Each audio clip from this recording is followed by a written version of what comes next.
Thank you. Can we stand for the pledge? Pledge allegiance to the flag of the United States of America and to the republic for which it stands, one nation, under God, indivisible, with liberty and justice for all. Call the order, please. Mr. Benton. Here. Mrs. Boer. Here. Mrs. Davis. Here. Mrs. Thomas. Here. Mr. Swager. Here. Do we have any announcements or audience comments? Anyone sign in? No one? Okay. Dale, turn it over to you. Yes, we have one presentation for the board this evening related to the planning for our dyslexia services, given the recent passage of legislation by the Ohio General Assembly. And over the next several years, we're going to be implementing the dyslexia screenings, dyslexia trainings, and thought it'd be great to have Kelly Byers and Marcy Wilson come forward and present what our plan is in response to that legislation. So I'll turn it over to Marcy and Kelly. Thanks for being here this evening. All right, good evening. As Mr. Dixon said, the goal for this presentation is to summarize House Bill 436, which is Ohio's dyslexia law. We'll review the timeline for which Johnstown will roll out the various phases of the law. We are going to provide a brief overview of the process of reading and the complexity of that process. We'll define dyslexia and provide you with the history of work that's taken place in Johnstown to address literacy and reading deficiencies in the past. So, here we go. So literacy, once thought of the ability to read and write, now is thought of as the ability to make sense of and engage in reading, writing, listening, and speaking.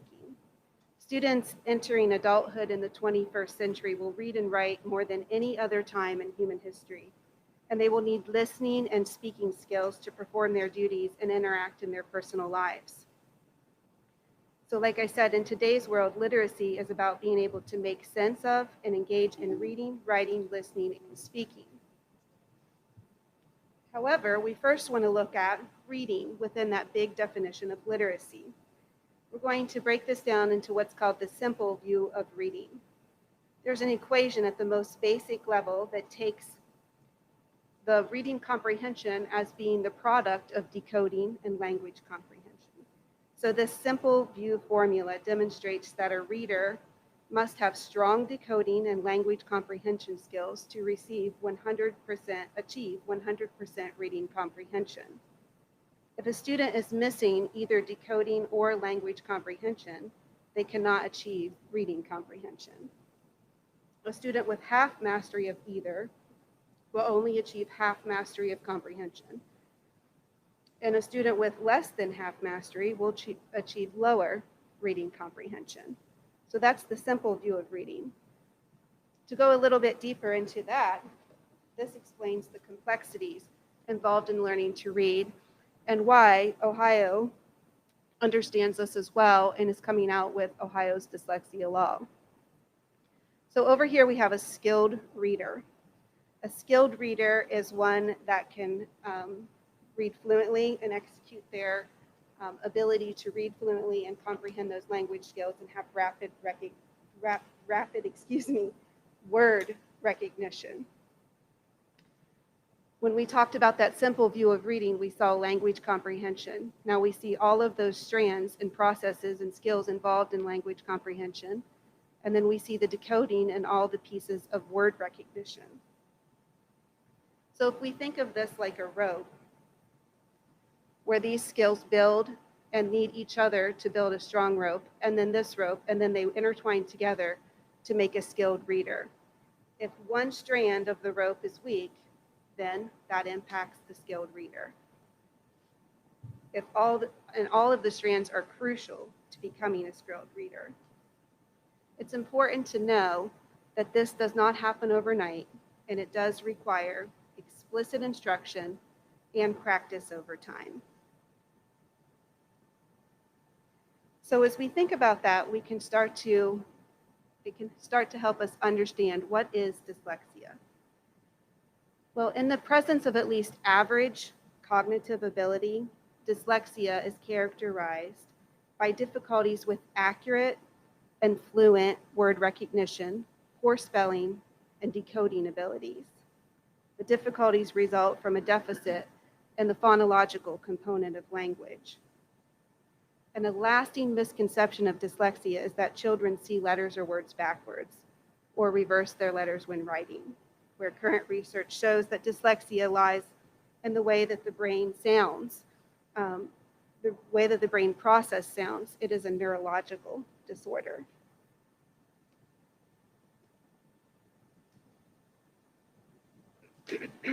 So as we think about dyslexia and the new law coming out, I want to make sure we understand that Johnstown has a very rich history of tiered instruction and has been a model school for RTI for many years, response to instruction or response to intervention. Classroom instruction and reading in at Johnstown Elementary is diagnostic and prescriptive with a multi-tiered system of support in place. Here's what we know, that explicit, systematic, and cumulative instruction in code-based reading, where that decoding element of reading is essential for 50 to 65% of students, including the 10 to 15% with dyslexia. So this 65% can benefit from that code-based reading. We know that 35% of students learn to read relatively easy, but are still advantaged by that systematic and cumulative explicit literacy instruction. And we know that 5% seem to read fairly effortlessly. We use assessments and screeners to identify and support learning needs of all children. We screen and intervene to address reading deficiencies and work to accelerate growth for those children that read with ease. So it's important to note that House Bill 436 does require schools, to screen and intervene for dyslexia, not diagnose, but screen. There is a historical account of professional development, training, resources, and support from literacy instruction that's included in the next 3 slides, and those will be available for review when this information is shared out. We won't read through the entire list of all of the historical account of those professional development and training opportunities, but it is extensive. There's been training in literacy, intervention, code-based reading, and phonemic awareness. Teachers really understand the process of screening and intervening quite well. We look through these requirements of House Bill 436, which Kelly's going to go into. It really helps us to know that there is a strong understanding of the process of reading and the deficiencies of how to support them. So again, we do have this long account that goes all the way back to 2006 that, again, I'm not going to read through, but this will be available for you.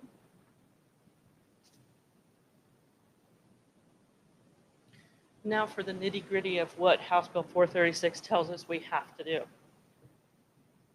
Governor DeWine signed this into act in January, and as a part of that, he said that the Ohio Department of Education had to establish a dyslexia committee.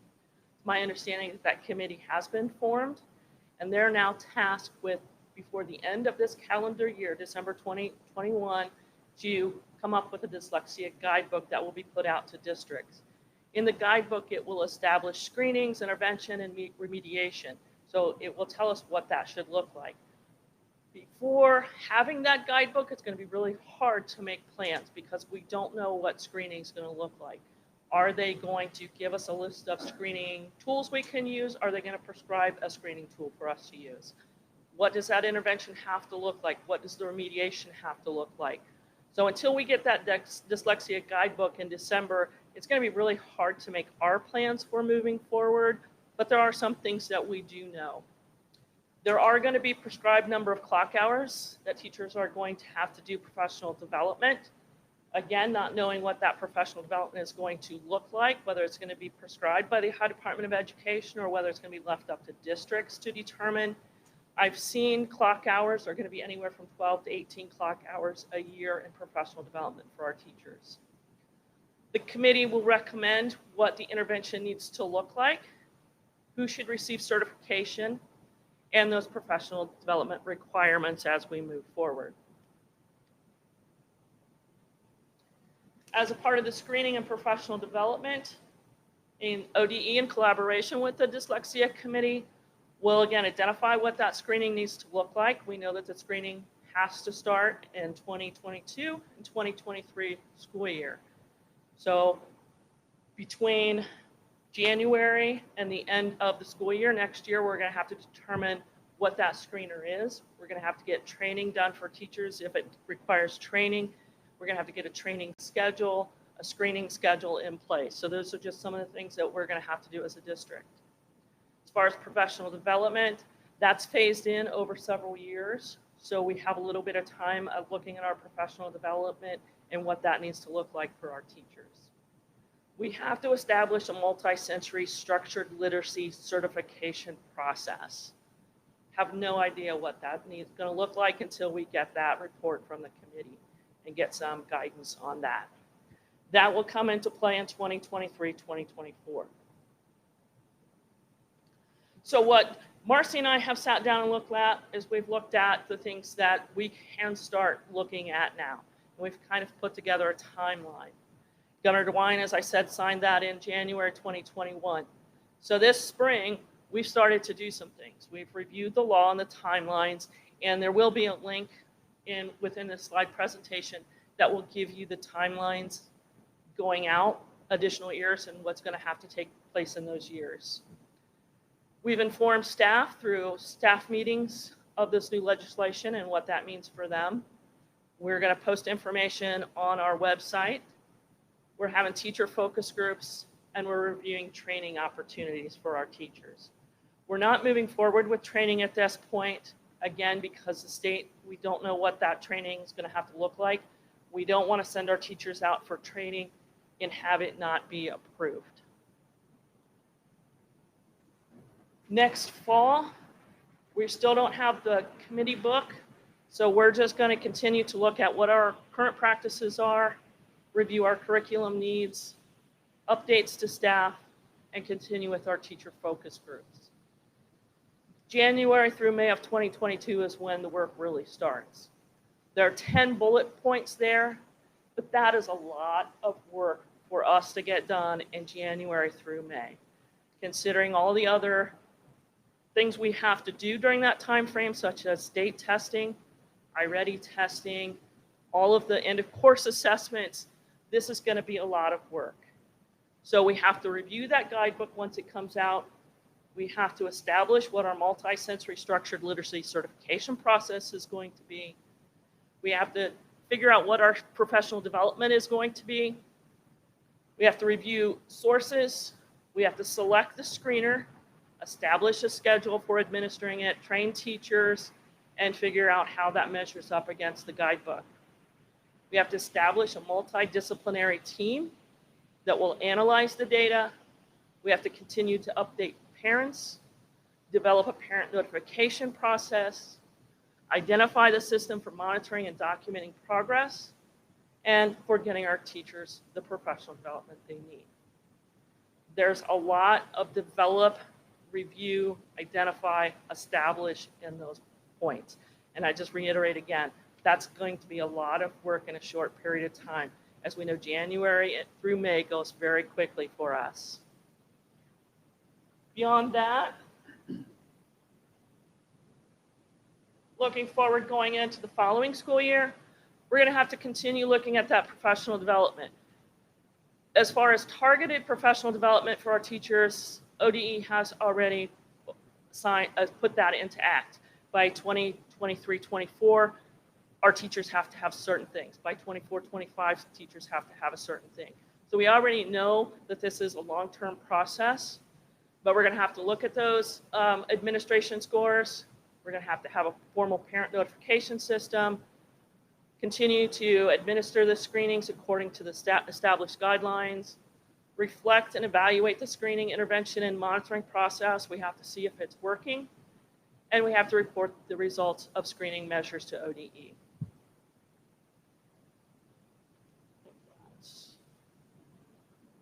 And then going on out, as I said, they've kind of prescribed this out for several years.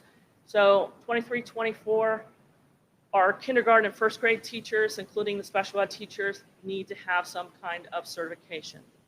We don't know what that is. 24, 25, that goes up from second and third grade teachers. In 25, 26, that includes 4 through 12 special ed teachers.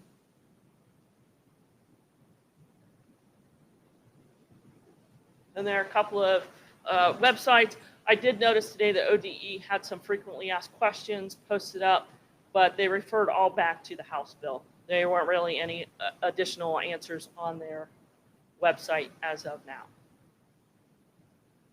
Any questions that we could answer? I have a question. Thank you for that presentation, both of you. That was great. I just want to make sure I understand the difference between some things. You said that this requires schools to screen and intervene, not diagnose.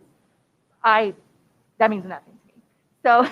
So I don't know the difference between how the intervention would be versus like diagnosis. Would that lead to diagnosis? I mean, are you still doing that? Will that lead to that later? I guess I'm just looking at the difference between screen and intervene versus diagnosis, and the difference for what it takes on your guys' end. What does that mean for our children versus the screen and intervene versus a diagnosis of dyslexia? So just some broader context for me who doesn't know much about that. Yeah. The school district doesn't diagnose dyslexia. We can say that a student has characteristics of dyslexia. It falls under specific learning disability in the reading category. So when we're screening, can you talk about, because iReady does some screening. Yeah, we use screeners now. So even like our speech and language pathologist, she will do a screener first in connection with the teacher. Teachers will fill out a screener, or occupational therapists or physical therapists. And that provides more information to see, first of all, can we do some response to intervention, some RTI, intervene, measure that progress for about 6 to 9 weeks. And if they don't make progress, then go to more formalized evaluation. So the difference between a screener and evaluation might be like if your doctor's checking you quick, you'd go to a health screener versus you need more comprehensive tests. Okay, I appreciate that. Thank you. And Marcy, if you would, I know you put up some figures there, 10 to 15%. Yep. That's a national figure, I believe. Could you address just a moment? We have been you've done a great job of explaining how the district for many years have been screening children. These screeners may be different. We just don't know how they're going to develop in the next year or so. What has been your experience with identification within our district of children with dyslexia? We have had a few cases, but how would that compare percentage-wise with what we're seeing on the national average? I don't have the numbers of students that we have identified as dyslexia, reading disability. I would say officially diagnosed with dyslexia, we are below the national average. But that doesn't mean you have every student who has dyslexia in the district. Correct. And part of this new legislation is to get that early screening done, Right. to help with identifying the flags that might lead to identification. Mm-hmm. But it also has a component of training all teachers up through grade 12 as the years progress, so that they can recognize signs and be able to possibly assist with those who have been identified, correct? Correct. Okay, thank you. Any new teachers that we would hire after a certain point, we're going to be looking for that certification as well, correct? Possibly, or we will have to make that part of our initial teacher trainings when we hire a new teacher, that they also get that certification process. Mm-hmm. And after a child is identified, or however we're going to use that term, they're screened and you see concerns, does the House bill allow for, do you place them in another facility for advanced learning, or are we to absorb that in-house through our own training of our own teachers and to address dyslexia in-house?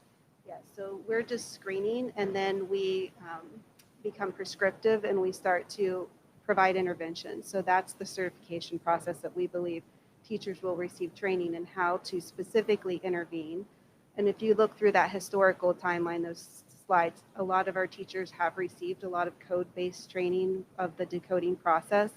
And so I believe the certification process, depending on what it is, we don't know what it would be, Sure.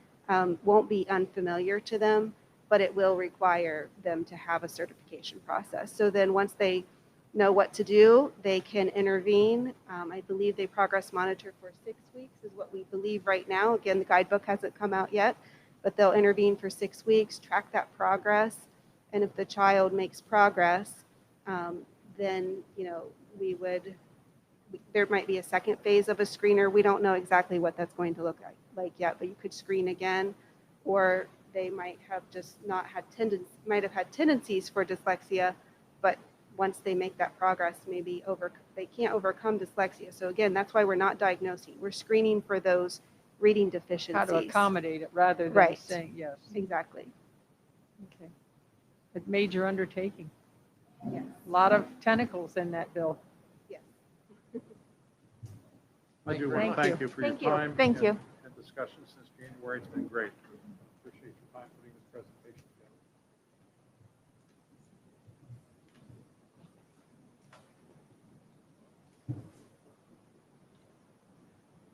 At this time, I'd like to take a motion to go into executive session for item number 1.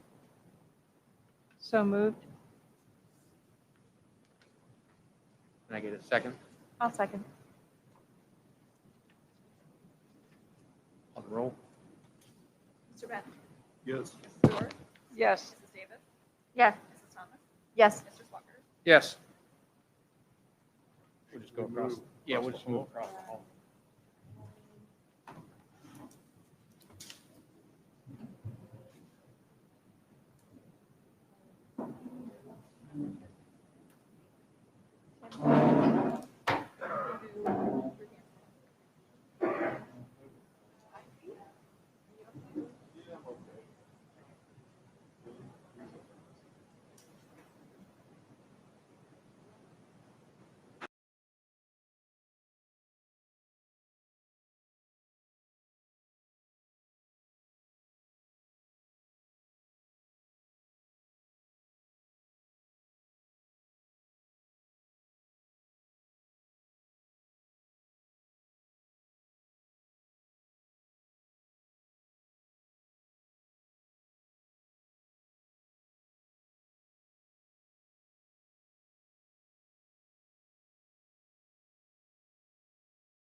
want me to confirm okay. Just text I'm not Sarah. okay, man. Just text Sarah, yeah. That's just crazy.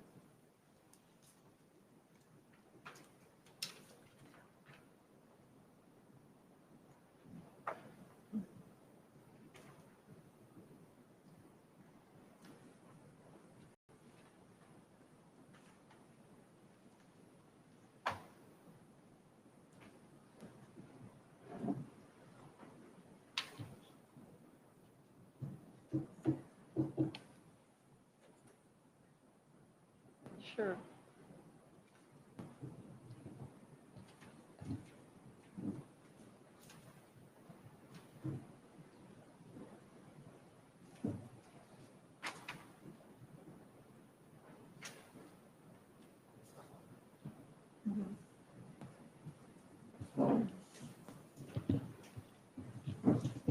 All right, we're back. If we can go into the treasurer's report, please. I have lots of things tonight.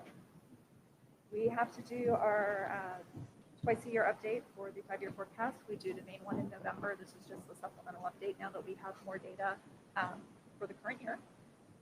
And then we have 2 sets of minutes, April 12th and April 26th. You have the April treasurer's report, appropriations and resources. We have several donations, many of them for scholarships, especially the Educator Scholarship. We would like to approve a donation of our used excess weight equipment for the donation to the Johnstown Athletic Boosters, and there's an attachment at the back of your agenda with those items on it. We also are approving, or like to approve, items to be auctioned, sold, disposed of, or scrapped, as noted in the second appendix. Those are items that have been in storage or in Searbox that we're clearing out. And lastly, we participate in Meta, which is a consortium that is an energy. One of the things they do is go out for a bid for energy suppliers for all the districts within them, which is a substantial savings to us. And they are currently in RFP for that right now. So this is just our authorization for the consortium to perform that RFP. I'll make the motion. I'll second it. Discussion? Obviously, I'd like to thank everyone for their donations. Any questions on, I think we've thoroughly talked about the weight equipment. We've talked to, most of that was purchased originally by the booster groups or Coach Carter himself, and he's agreed to, he'd like to see that sent over to the boosters to raise some money back for them. That's all I have. Good. Call the roll, please. Mr. Benton? Yes. Mrs. Boer? Yes. Mrs. Davis? Yes. Mrs. Thomas? Yes. Mr. Swafford? Yes. Motion carries. Dale? Yeah, a few items for you this evening under my report. First of all, I'd really like to give a shout out to the students of Johnstown Middle School. This year, they had created a school newspaper, and the students, this was student-led. They came to the principal and they worked it out. And Luke Orsini was a student that became the website manager and kind of drove this. And a number of other students have authored these newspapers, and it's called the Johnstown Rebel. Okay, and Mrs. Dodson, the supervising teacher, stepped in to help advise. Very professionally done. We have a member of our community, Mr. Bailey, who has helped them with the publishing of this, and the students have learned a lot. And they're still working on another edition. I think their final edition, Mrs. Finger, coming up. I know they're still interviewing folks for some articles, but just a clever newspaper. I'll pass that around if you'd like to take a look at it. Just a shout out to them for a great job. Excuse me, sir. Any chance we can get a copy of that on a regular basis? Put us on your mailing list or your... Great. Is the publication free to the students? Oh, cool. Also, I want to thank Madeline Travis, our athletic director, for her work so far on a report. She's been working on a lot of data relative to our athletic department to get a good grasp of not only just personnel and budgets, numbers of students, everything, fees, everything onto one large spreadsheet. She still has several areas to complete, but she has been diligently working on this. I have not put this out to the board in general yet, but we want to get it completed first. But I think it'll be most helpful to use as a guide as we go forward and consider coaching positions and making decisions on teams. And so I do want to thank you, Madeline, for your work thus far on this. I know you've been a long time working on this, and look forward to seeing the final copy. We hope to have that out here sometime this month for you to use as we move toward June when we make some coaching decisions. It'll be most helpful to have this as a basis. Also want to update the board. We're continuing our work on some staffing issues, basically a general staffing plan that will be finished up this summer. However, in the meantime, I've been asked to look into some of the issues related to maybe beefing up math instruction at the elementary as we have at the middle school. I just want to let you know we continue to work on that. We should be having a committee meeting fairly soon to talk out what our findings are, what the recommendations are from the building principals, and how that might work out, maybe as early as next year, but we want to get input from the board on it. But I want to let you know we have been working on that, pulling data together on that. And I thank the principals for their assistance in that as well. With that, Tim, I can go down through my recommendations for this evening. Sounds great. Thank you. I'll start with the consent agenda. And consent agenda would then be items A through F. First of all, it's my pleasure to recommend the list of graduates for this year and ask the board to approve that list of graduates. I believe 111 students are on this list. And we had a few graduate earlier in the year, halfway through the year, if you remember. But this is your list of graduates this year, so long as they successfully complete between now and the end of the year all their obligations. So we're asking you to approve them contingent upon the completion of those obligations. I did send to the board in your advanced reading materials a copy of the 2023-24 district calendar. I want to thank the members of our calendar committee. A number of teachers and administrators work on that, and it's just been a joy to work with them for several years now on recognizing trends, when we should and shouldn't be ending the 9 weeks, and how we can best lay this out to really help our instruction the best for the students. And I think they've done a really nice job, and I appreciate their input, but we put this before you for approval this evening. Under item C, you'll see that the Ohio High School Athletic Association is up for your approval to join again this year. As you know, this is required to join that to be part of the tournament. I also know we've had some exchanges of emails, and you are up to date on the fact that this is changing this year. Ohio High School Athletic Association took a real hit in the budget past year with the pandemic, and even leading up to the pandemic. So they are changing the structure, and I think the information you now have tells you what those dues will be. They haven't had dues before. They had tournament fees. Now they won't have tournament fees, but there's going to be a $50 per sport fee charged for high school sports. They won't be charging for middle school. They'll charge for high school.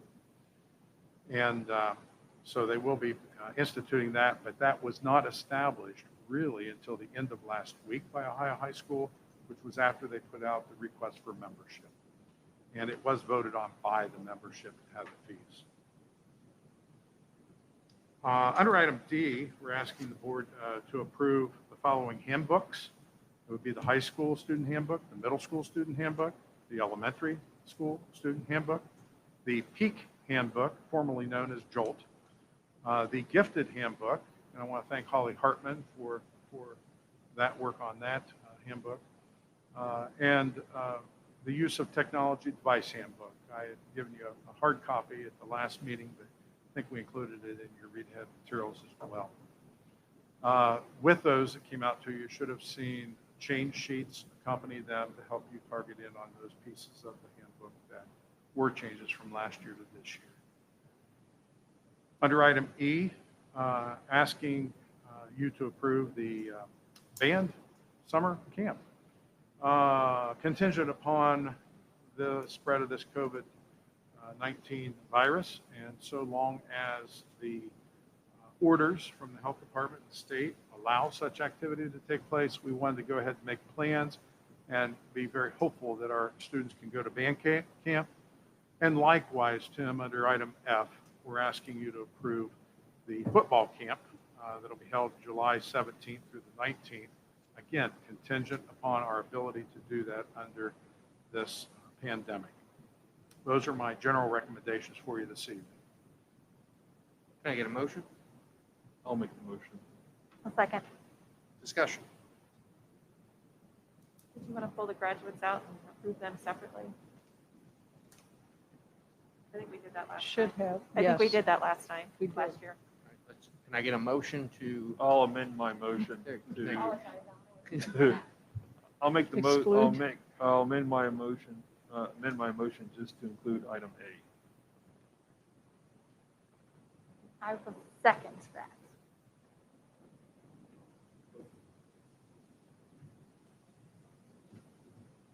All right, we can vote on the graduation. Mr. Benton? Yes. Mrs. Brewer? Yes. Mrs. Davis? Yes. Mrs. Thomas? Yes. Mr. Swager? Yes. Then I'll make a motion for items B through F. And I will also second.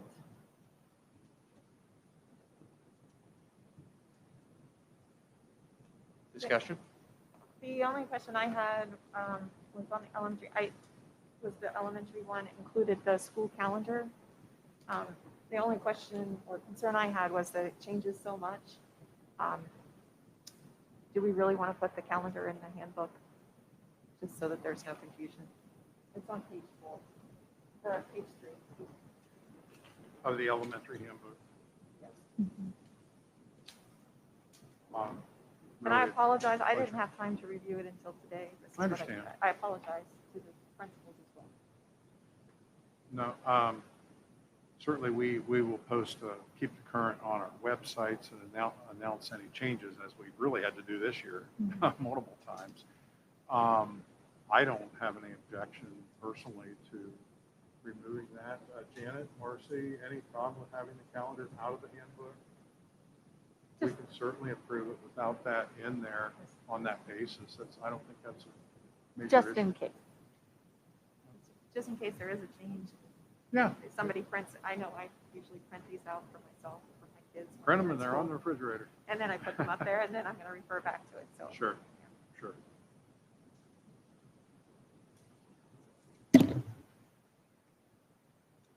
Any other discussion? Roll call, please. Mr. Benton?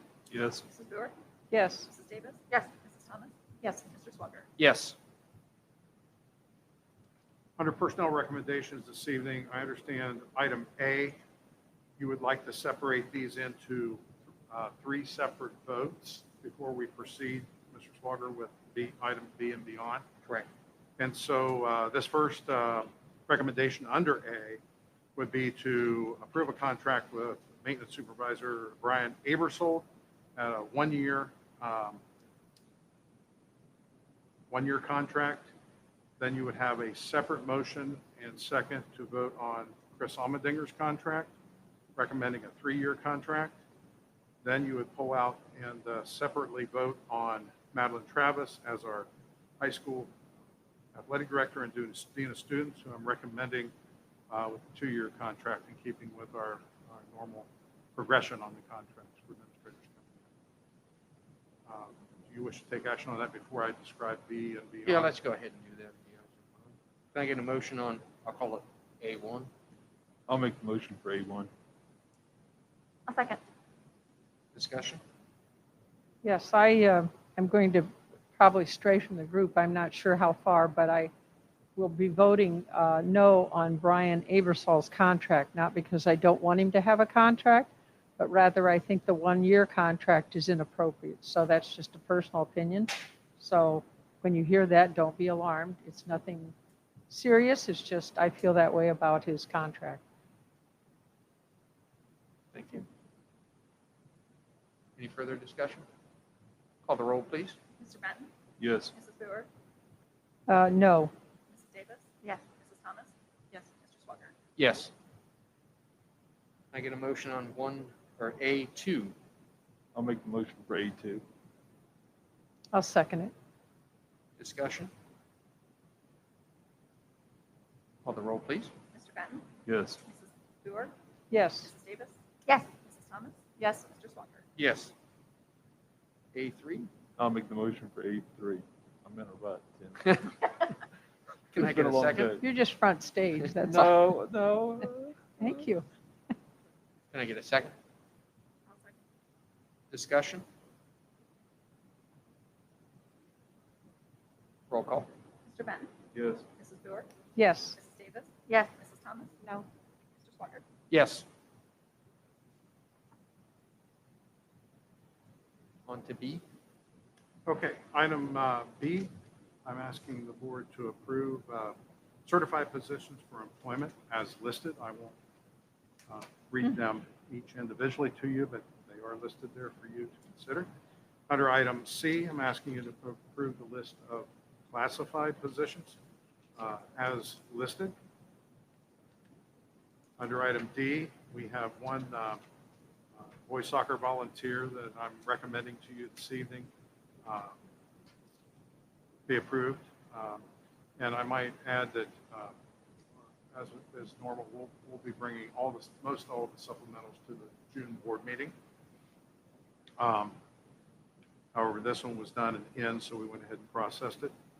Under item E, we're going to pull that out. So I Yep. think you have item B through D. Can I get a motion for B through D? I'll motion. I'll second. Discussion? I'm assuming someone's gone through and checked all the continuing contracts and steps and all that stuff.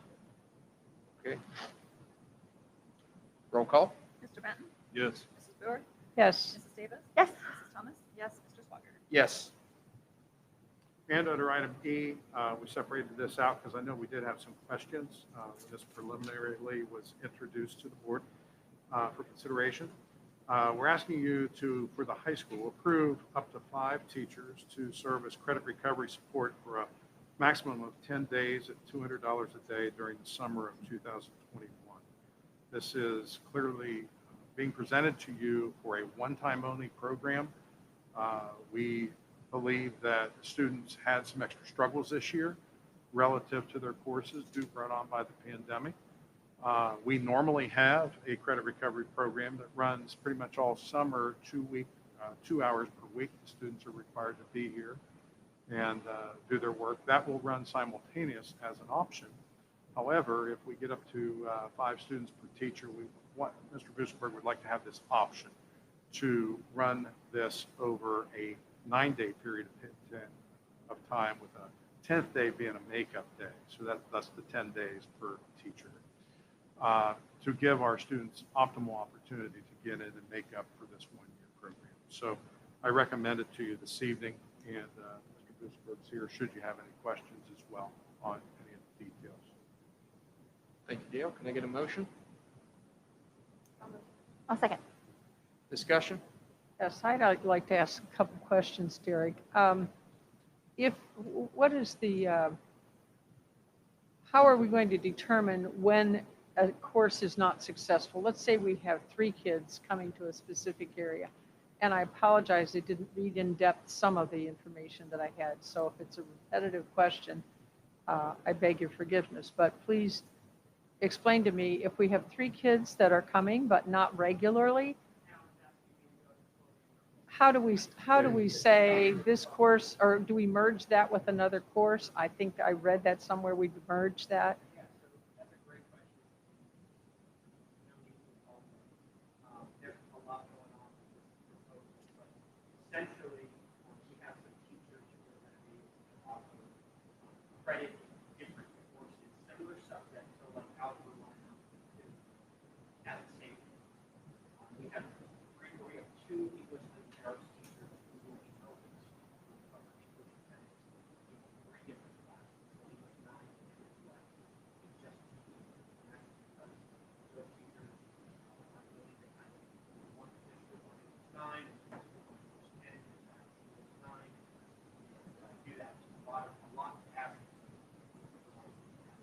yes, the idea is to cover afternoon credits in Algebra 1, Geometry, English 9, and 11.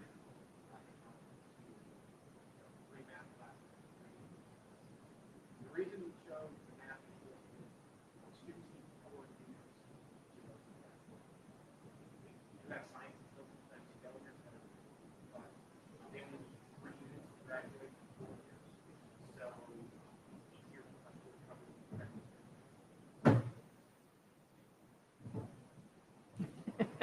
Now the mic's on. Would you like me to start No, over? I heard you. Thank Did- you. Yeah. Are Maybe Kim's picked up some of that. Are Okay. the parents going to be asked to participate in the sense of an acknowledgement back to the school that they know their student is, or their son or daughter will be participating in this program so that they, I guess, being a parent, I understand how kids can be remiss in telling me they're supposed to be somewhere Yeah. and they don't necessarily go there. And I want to be sure that the parents are well aware that their son or daughter is supposed to be in a class X number of days, so many hours, and that they appreciate that we're doing this. So we can help them Yeah. help their student. Absolutely. So if this is passed tonight, if it's not, we go on with summer school like we've always done it, and we have that online option, and we'll continue to offer the best program we can. If this is approved, what we would do is we would put out notifications. So we already have a list of students who have failed a core course during the first semester. Those students have already been notified in some way that summer school will be there, will be required if they're planning on extracurricular participation. We would re-notify those parents and say, hey, we have another option. And instead of 2 hours a week with an online class, which a lot of people, if they've ever been fatigued with online learning, it's now, right? And we think that the idea of having an in-person, our teacher there will be fresh and kind of exciting and very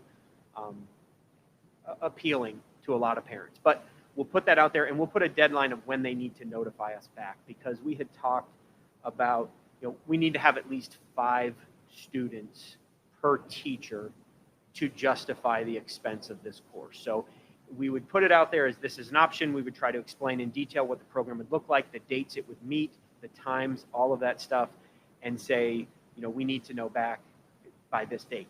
The trickier part is the students who fail second semester. And so that timeline is really quick, and it's usually short for them anyway. They get a letter saying, hey, your son or daughter failed the class and they have this summer school requirement.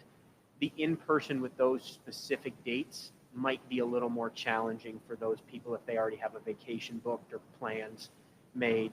But yes, we would get the word out and see if we have 5 per teacher, and if we do, then we would offer it. And hopefully they would earn that credit and be a little bit closer to graduating. Great. Thanks for the information. Yeah. So Definitely. my understanding, just so I'm clear, is this will be 3 days a week, 3 hours and 20 minutes per day, and you have to attend 9 of the 10 days. You can miss one, and there'd be one makeup day. Yeah. And Ideally, if you miss we more than that, you simply don't get credit. That's exactly Okay. right. Yep. And what we haven't thought through, or we haven't, this has kind of been in limbo for a little while. It's a big decision. Is at that point, if we had a student who signed up for the in-person and came to like 2 classes and thought that satisfied their summer school requirement for extracurricular, we would make sure they knew that that did not. And we might go so far as to say, if you don't complete this course, you're back to the 2 hour of lab time per week for the rest of the summer if you want to participate in extracurriculars next year. Okay. That's what I would expect we would do. We just wanted one extra day because with COVID and students getting sick, we don't want them to feel Right. like they've got to come. We want a little bit of flexibility there. If you have more than the students that you have identified that would be eligible or you would encourage to be in this class, would you accept them? If someone walks in and says, I could really benefit from this, but I don't seem to be on anybody's list to be included, could I be included? Is it open Yeah, I would say yes, up to a max. to a number of, Right, I think that we we would can have to handle? look at the number. This is going to be pretty intense. sure. But if we had 5 kids and we had 2 more that wanted to join, absolutely. If we Perfect. have 12 and 5 more want to join, we might say, hey, board, we have this interest. Do you want to try to find another teacher who's willing to do this, or phase those students out, or maybe just identify the highest need ones? But yes, if we have room and space and the teachers can accommodate them, we would happily take any student who wants to come to summer school. Perfect. What happens if you have, and I don't know if that's even something that's occurring, but they have to do both algebra and English to make up for a failure? Will they be able to do both or just one? Yeah, no, they can do both. So the math and ELA will be split up morning and afternoon. So absolutely, they could do 2. Students, the rule is 2 hours of lab time per core course failed. So if they failed 4 core courses, they're only going to be able to take 2 of them face-to-face if that's what they want. They would still have the lab hours for the other 2. They could say, I just want to do algebra because it works with my schedule. I'll do the other 3 in the lab. They might only want to do ELA and then math online. There's lots of different reasons, hey, I learn better with math online, or that sort of thing. So yeah, we'll be pretty flexible. In the 2-hour lab, we have a monitor in there. It's Yeah. just not, because what we're talking about is they're going to be receiving instruction. That's exactly Correct. right. Yes, at 100%. They're going to be receiving a lot of instruction on 9 days. And not only that, they're going to be receiving as much as the teachers can do, kind of individualized. I mean, there's going to be broad lessons, don't get me wrong, but some students are going to really struggle in an area, and that teacher's going to be able to give them some assignments to help them there, where the online there can be a pretest, but yeah, we think it should be a good option. Yeah, and I think the thing that we wanted to make clear is this is a one-time thing. This is not something that we plan to do every year. This is kind of a unique situation because we're also making up for last summer when we didn't have credit recovery because of COVID. So we don't have more failures than we've had, but we have more kids who need to make up credits because we didn't get those credits recovered last summer. Thanks. Thank you. Absolutely. Any other discussion, further discussion? Call the roll, please. Mr. Benton? Yes. Mrs. Brewer? Yes. Mrs. Davis? Yes. Mrs. Thomas? Yes. Mr. Swanger? Yes.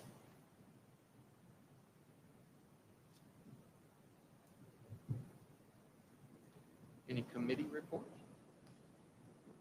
Debbie, do we have any committee report other than that we went out for bids on the Searfoss school, the intermediate school? We don't have anything to report other than next meeting, we should have a lot more information.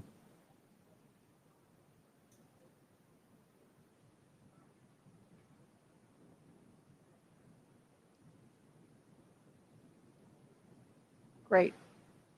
We're excited about it. Any other committee reports? I think we're good. All right. Under new business, any old business first? We did get the bids back on the baseball covering. It came in high, as all construction is coming in high right now.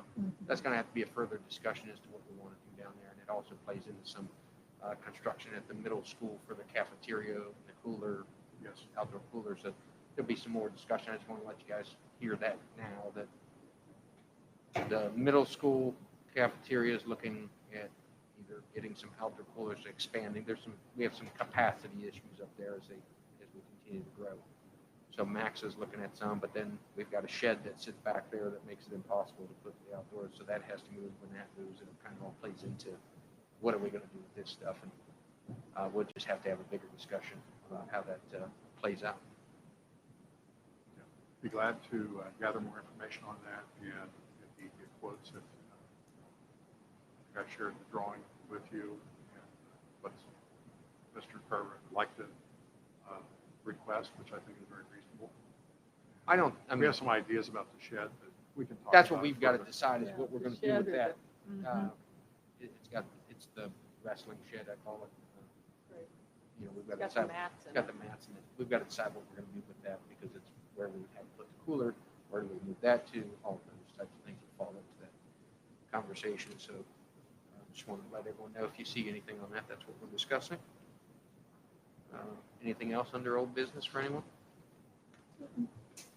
Under new business, have happy to say that I'd like to approve the agreement with the JEA effective July 1st, 2021 through 2024. We were able to come to an agreement, tentative agreement with them. The JEA passed that last Wednesday, and now it's on ours for consideration. I think everybody's been updated on the details of that contract.